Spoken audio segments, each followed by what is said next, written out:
C'est une association qu'on a créée en avril 2011, juste après la Révolution.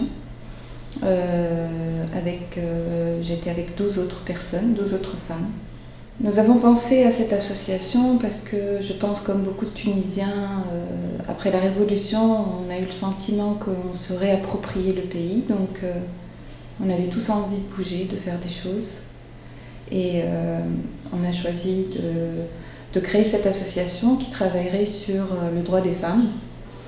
Parce que bien sûr, après la Révolution, on a entendu et on a vu des comportements un peu inquiétants pour nous, les femmes.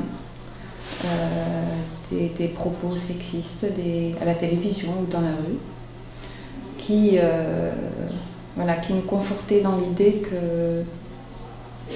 qu'effectivement il pouvait y avoir un danger pour les acquis des femmes. Donc voilà, et on a commencé à travailler sur la thématique des droits des femmes et sur la citoyenneté aussi.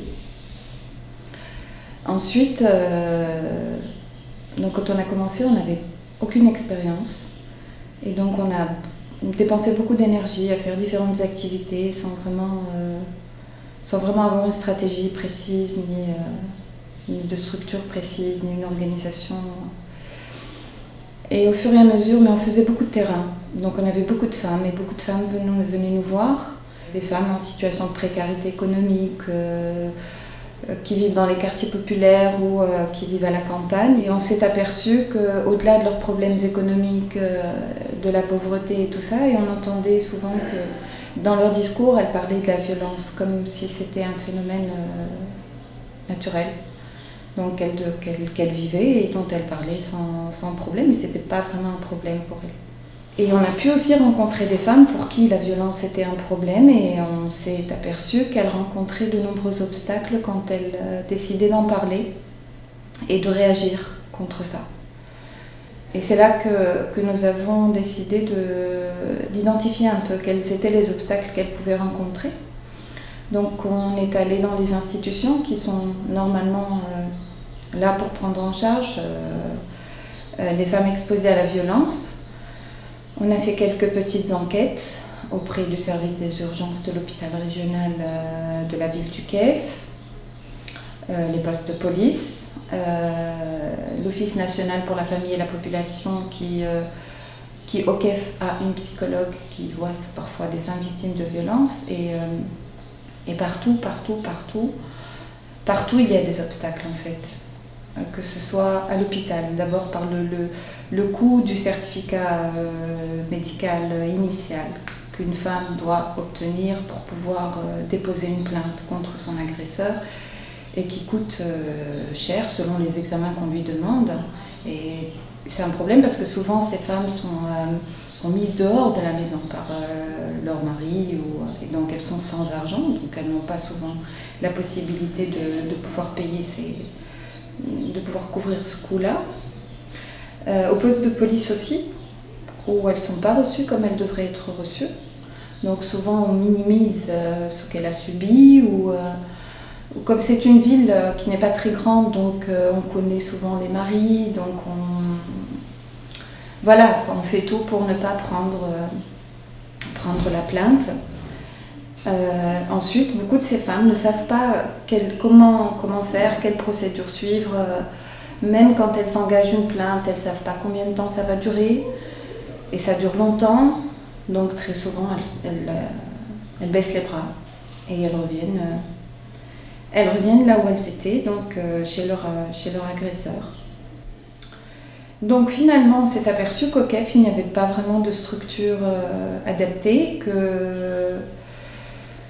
qu'il y avait des besoins vraiment auxquels il fallait répondre. Donc c'est comme ça qu'est venue l'idée du projet et de la stratégie de l'AFC, de notre association, donc la stratégie de travail sur la violence. Pensé à ce projet, on a rédigé, on a trouvé du financement, et on a créé le centre Manara. Donc c'est un centre qui est là pour accueillir les femmes victimes de violences, toutes formes de violences d'ailleurs. Et ici, il y a l'accueil téléphonique puisqu'il y a un numéro vert, et il y a l'accueil direct parce que ici, elles peuvent trouver la psychologue qui est là, une assistante juridique et sociale, parce qu'il y a une forte demande d'informations sur les droits. Toutes les informations dont elles ont besoin, les informations préliminaires dont elles ont besoin, elles les ont ici. Et on fait aussi l'accompagnement auprès des administrations, la rédaction des plaintes, des requêtes. Donc on leur facilite les démarches quand elles le souhaitent, bien sûr, parce qu'on respecte toujours leur volonté, leurs décisions. Donc certaines acceptent aussi d'être suivies psychologiquement, même si ce n'est pas une demande parmi les demandes les plus récurrentes. Donc voilà, ça fait 3 ou 4 mois qu'on a commencé à travailler dans le centre. On a plus d'une trentaine de dossiers pour le moment et on sent que c'est utile dans la région, puisque dans la région il n'y a rien. Majoritairement, ce sont des femmes victimes de violences conjugales. Donc, hormis quelques-unes d'entre elles, mais c'est souvent, elles sont souvent agressées par leur mari. Et les typologies des violences, c'est toutes les violences.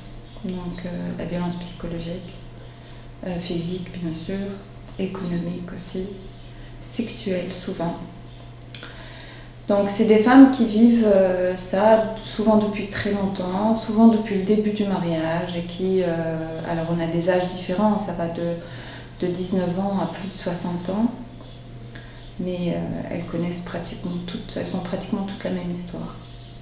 Et elles ont un seuil de tolérance extrêmement élevé.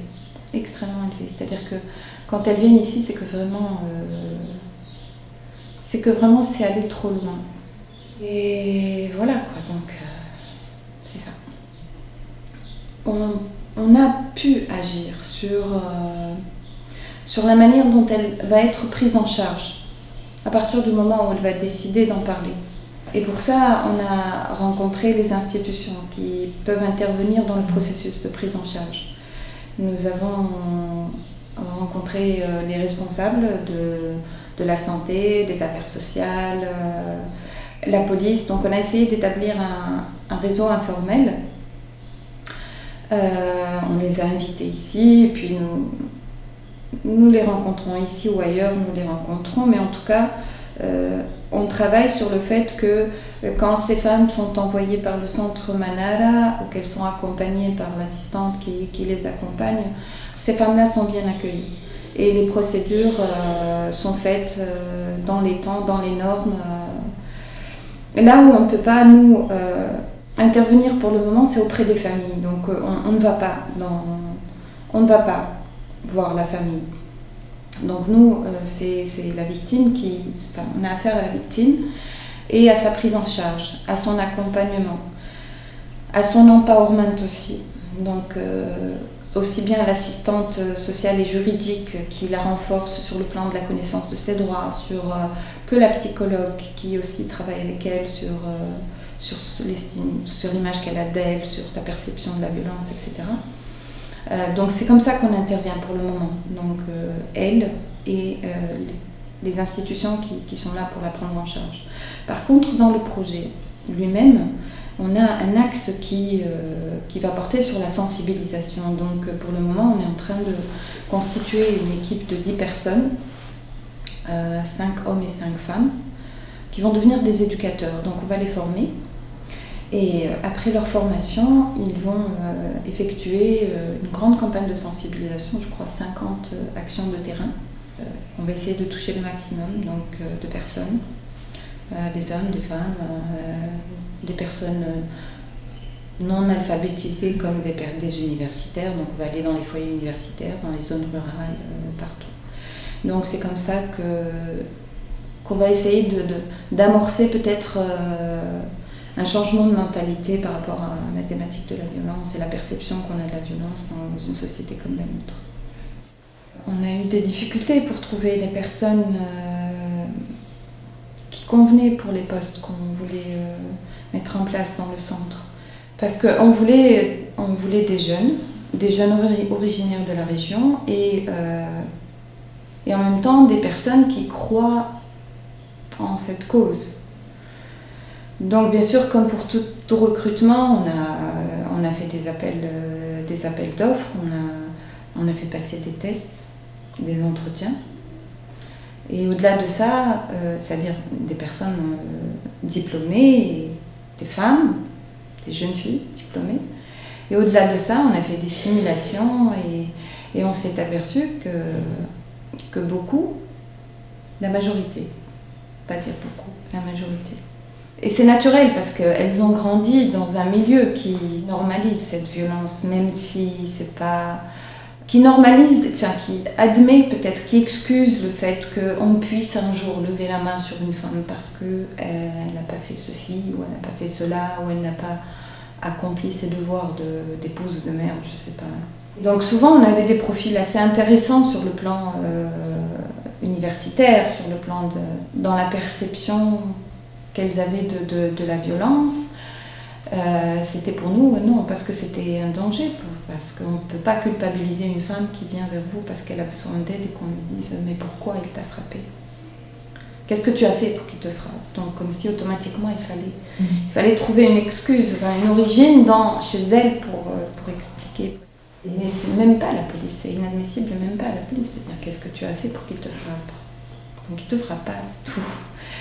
Donc voilà, on a pris plusieurs mois avant de trouver des personnes pour qui c'était clair.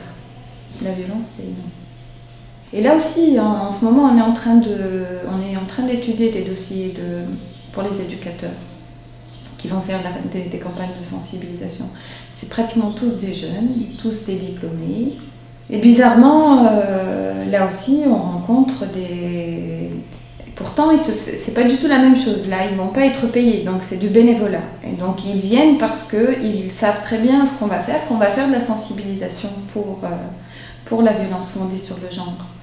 Et quand on creuse un peu, on s'aperçoit que non, ils justifient la violence. Ils justifient la violence. Donc, d'une manière ou d'une autre, ils considèrent qu'une femme a une responsabilité là-dedans.